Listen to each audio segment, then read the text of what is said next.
For the latest in strategic affairs, subscribe to our YouTube channel. Click the bell icon for updates.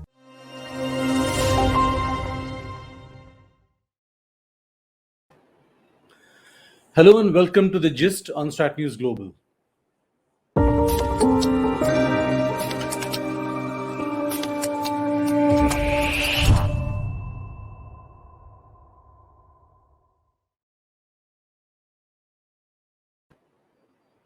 Hi, I'm Surya Gangadharan. The Quad Summit is winding up. The joint statement is already out. We've had bilaterals also, the PM with President Biden, with his Japanese counterpart, also with the new Australian Prime Minister. So let's get a sense of where we are going after this summit. I have with me C. Raja Mohan. He's come on this channel before. He's a specialist in South Asia. He writes for the Indian Express. He's a senior fellow at the Asia Society in India and is also a visiting research fellow at NUS in Singapore. Thanks, Raja. Glad to have you. Great, Surya. Thanks for having me. Let's cut to the chase. What are the big takeaways from the summit? It depends on whether you're an optimist or a pessimist. If you're a pessimist, you say, look, nothing much has happened. But if you're an optimist, you can hype it up. I think from a realist perspective, at least there are three important things that stand out from this summit. I think the first is the successful management of the differences on Ukraine. A lot of analysts had felt that, look, the differences over Ukraine, India's relationship with Russia are going to sink the Quad summit and that the Quad is doomed because they can't agree on Ukraine. What we've seen instead is the continuing importance of the US-India relationship as well as the Quad. The reason for it, I believe, is that just because there is a crisis in Europe does not mean the challenges in Asia have disappeared.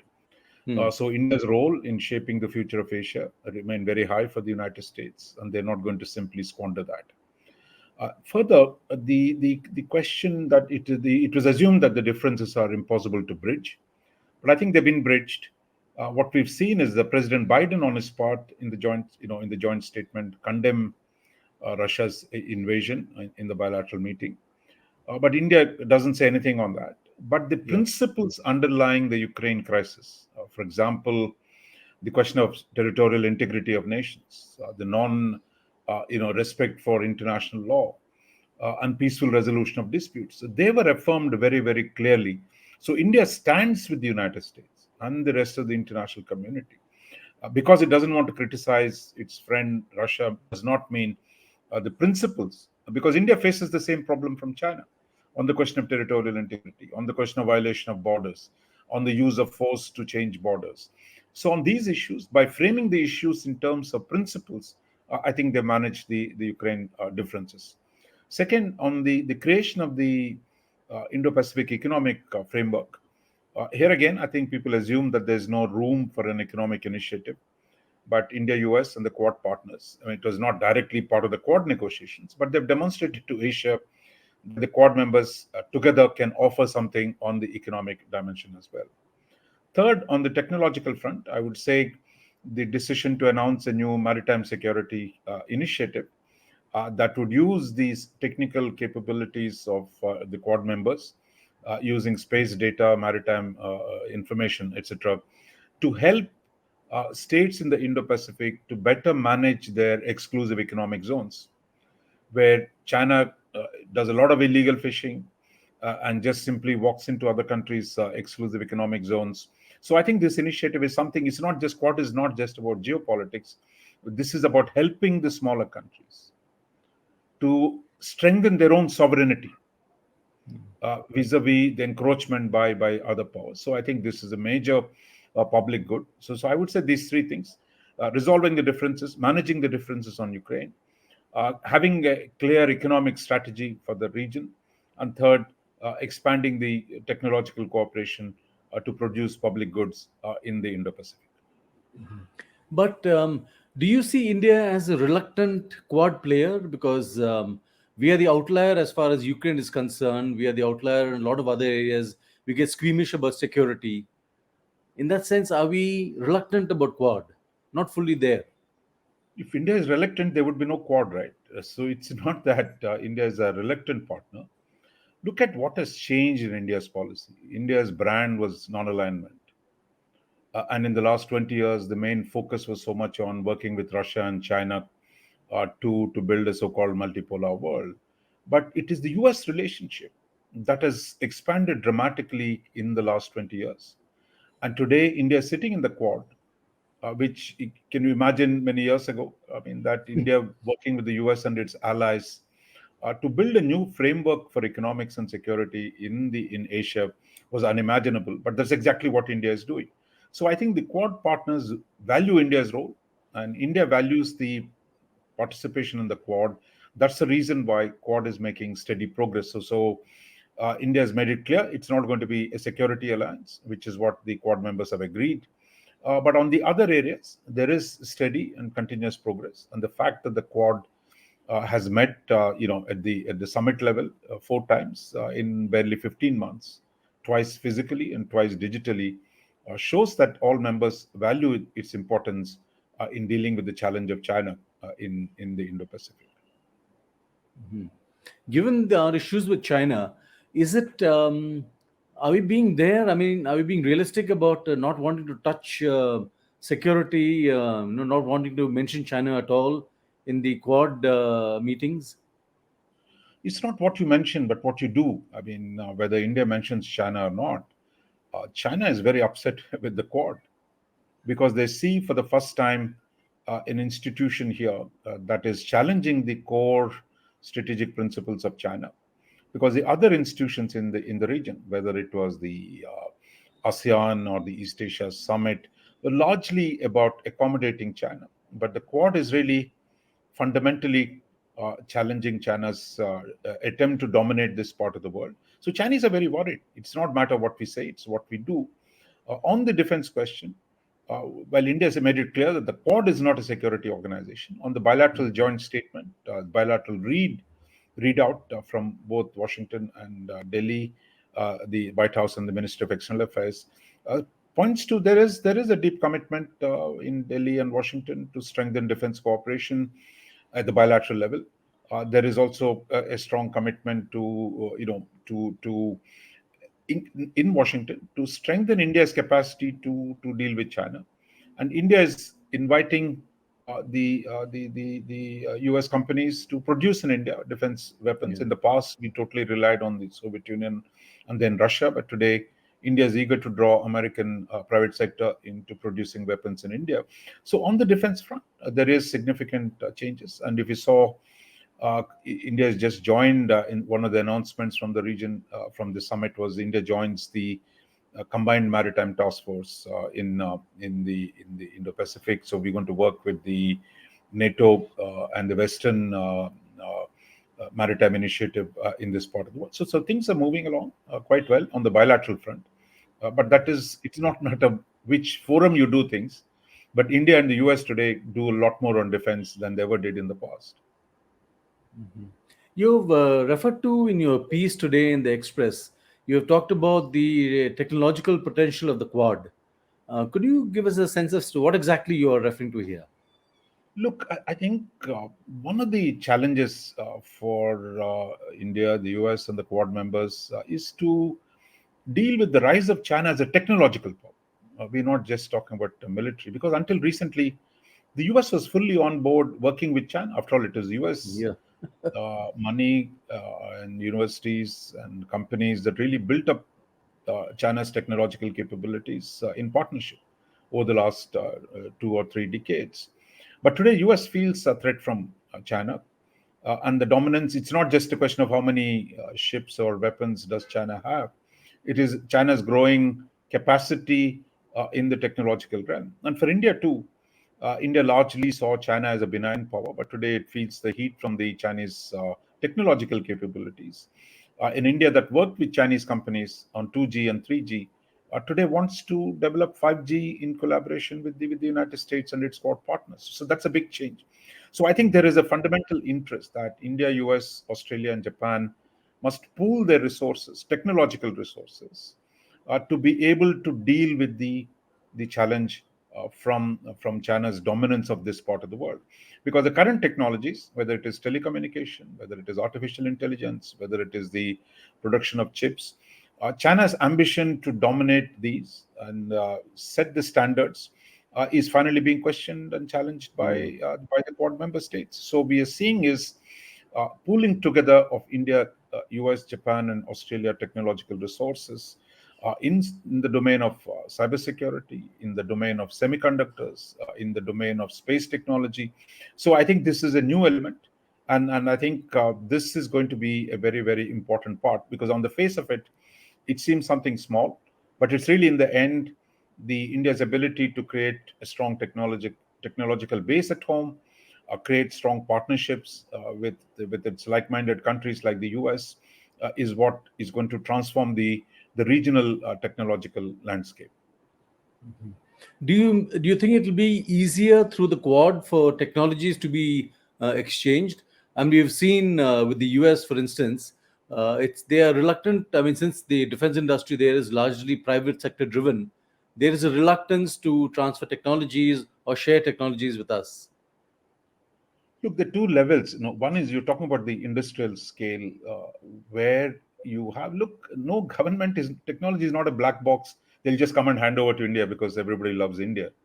Yeah. I think in the US, government does not control, technological production. It is controlled by the private sector, as you rightly mentioned.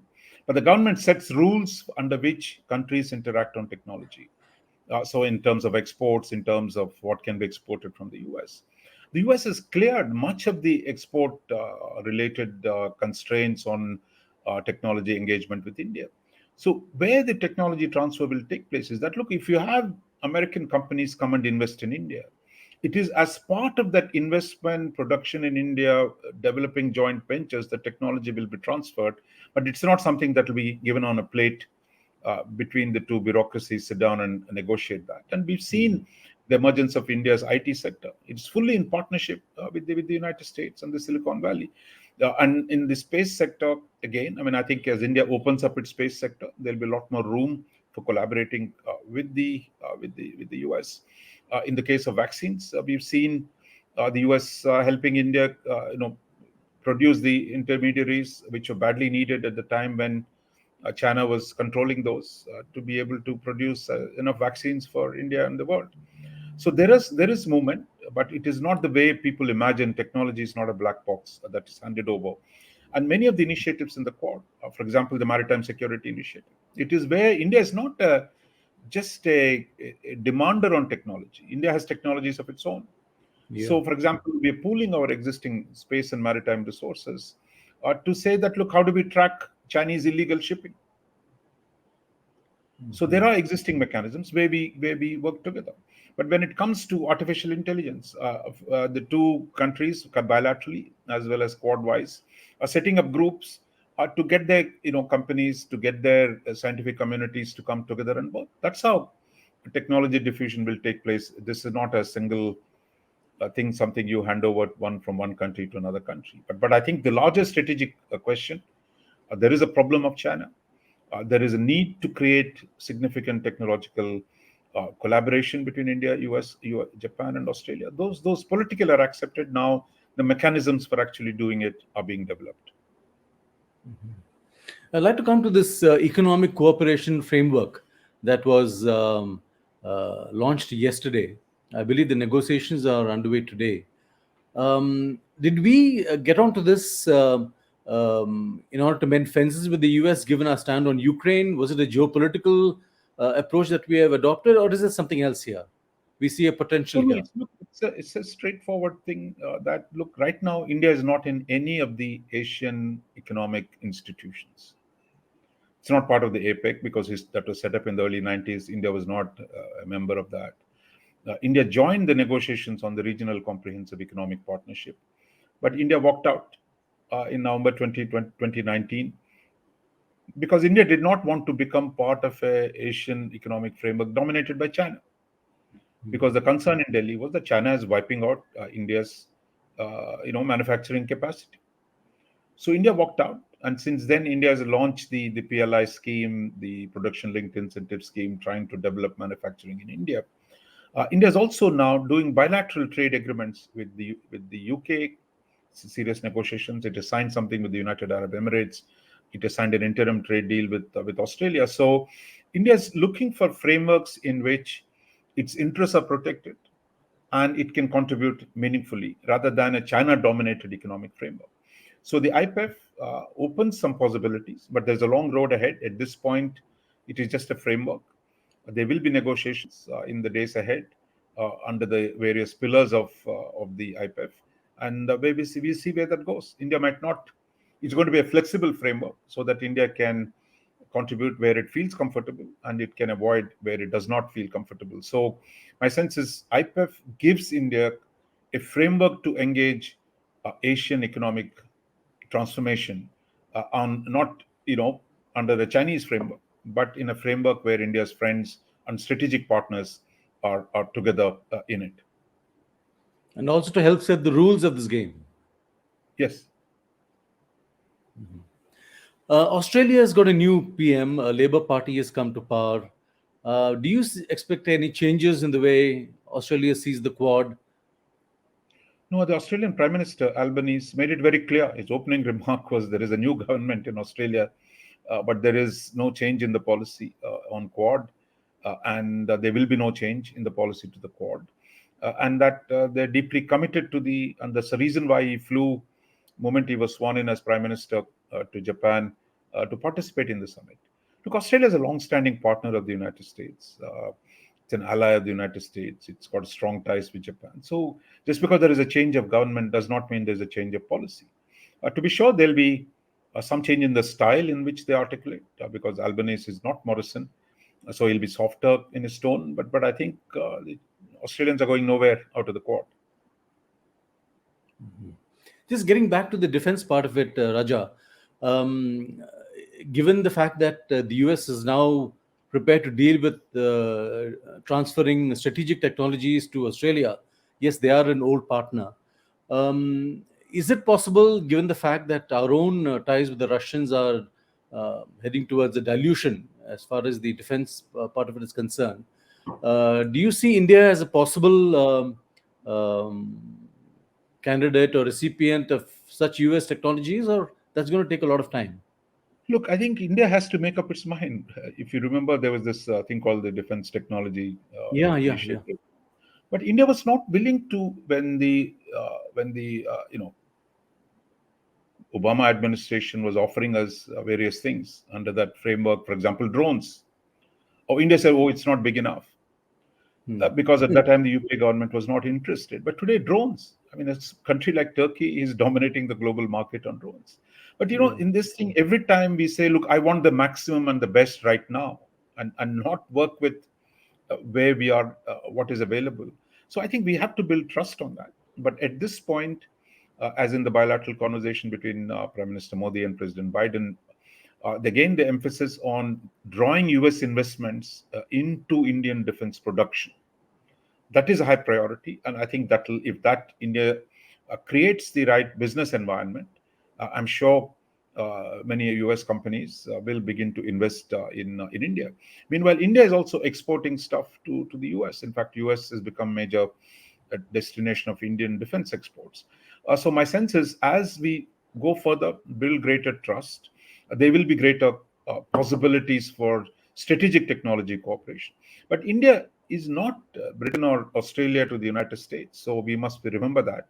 So you're not going to, India is not going to be a treaty ally of the United States. So therefore, you shouldn't expect what treaty allies get. But beyond that, as a major defense partner and as a key partner of the United States, there will be lot of technology collaboration that will be done in the coming years.